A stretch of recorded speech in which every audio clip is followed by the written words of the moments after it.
অনেক কার্যক্রম হাতে নিয়েছি।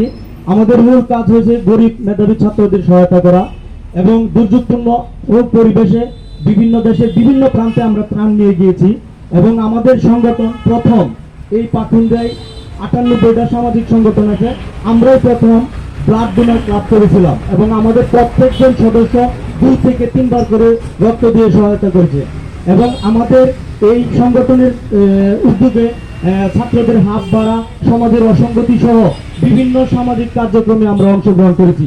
আমি আমার বক্তৃতা বাড়াবো না, আমরা আমাদের একটা রিইউনিয়ন প্রোগ্রাম করব, যে প্রোগ্রামে আমাদের বিশদভাবে স্লাইড শো দিয়ে আমাদের সংগঠনের সব কিছু আমরা উপস্থাপন করব।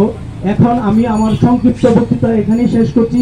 যেহেতু বৈরী আবহাওয়ার কারণে আমাদের প্রস্তুতি অনেক ব্যাপক ছিল, নার্সারি থেকে চারা দেওয়া হয় নাই আমাদের, আজকে ২০০ চারা আমরা রোপণ করার ইচ্ছা ছিল। তো এই ধারাবাহিকতায় আমরা পুরো মাসব্যাপী বৃক্ষরোপণ অভিযান চালু করে যাব।